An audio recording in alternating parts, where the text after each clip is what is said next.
Dear students, आज हम आपको जो कंसेप्ट करवाने जा रहे हैं, the name of the concept is how to find proportionate capital of new partner.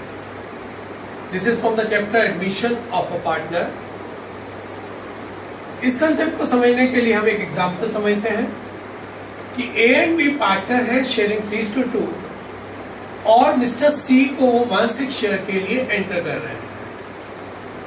अगर capital account of A and B show a balance of 1,42,000 and 1,08,000 respectively, mind it after all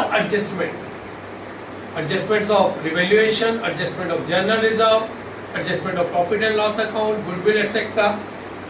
अगर उनके balances 1,42,000 and 1,08,000 है and it is decided that C will bring in proportionate capital for his share, so how we will find C's capital in new firm?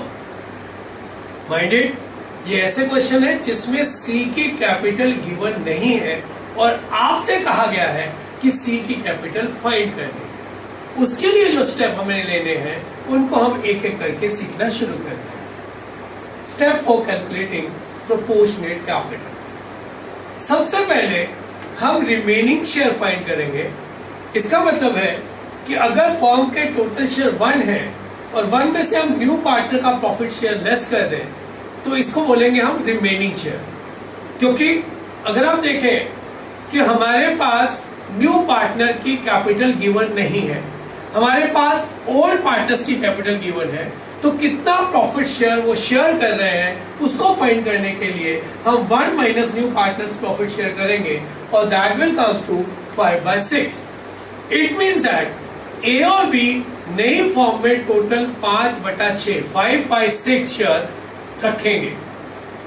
Step 2 में हम ए और B की जो actual Capitals हैं after all adjustment उनको add करेंगे.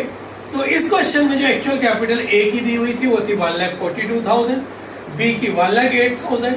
That mean कि इन दोनों की टोटल कैपिटल 2,50,000 है. इन अदर वर्ड्स हम कह सकते हैं कि ए और बी की टोटल कैपिटल 2,50,000 और ए और बी का total profit share in new business is 5/6. अब हम इस बिजनेस की टोटल कैपिटल फाइंड करेंगे जिसका फॉर्मूला रहेगा total of actual capital of old partner, जो कि अभी हमने किया, into reciprocal of remaining share. That comes to, अभी हमने किया था ए और बी की टोटल कैपिटल 2,50,000 और उनका रिमेनिंग शेयर था 5/6. अगर हम उसके रेसिप्रोकल से मल्टीप्लाई करेंगे तो हम कहेंगे कि इस बिजनेस की जो टोटल कैपिटल है दैट विल बी 3 लाख.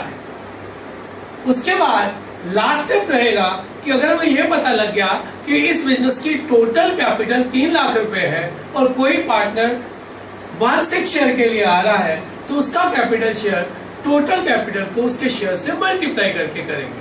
ये बहुत ही कॉमन सेंस की बात है कि अगर मैं 1/6 शेयर के लिए किसी बिजनेस को ज्वाइन कर रहा हूं जिनकी टोटल कैपिटल 3 लाख रुपए है तो मुझे 3 लाख का 1/6 शेयर जो कि 50,000 रुपए बनता है इस बिजनेस को देना पड़ेगा. अगर हम दोबारा से इस सारे कंसेप्ट को देखें तो सबसे पहले हमने रिमेनिंग शेयर निकाला, वो था 1 minus new partners profit share. उसके बाद ए और बी की एक्चुअल कैपिटल्स को हमने टोटल किया. यहां पर एक्चुअल कैपिटल का मतलब उनके कैपिटल अकाउंट के बैलेंस से है जो कि सारी एडजस्टमेंट करने के बाद आया है. उसके बाद हमने इस टोटल को रेसिप्रोकल ऑफ रिमेनिंग शेयर से मल्टीप्लाई किया और फाइंड किया इस बिजनेस की टोटल कैपिटल को, और लास्ट में टोटल कैपिटल को हमने न्यू पार्टनर के शेयर से जब मल्टीप्लाई किया तो हमने बोला this is the proportionate share of new partners capital. तो these 4 are the steps for calculating new partners capital. That's all. Thank you.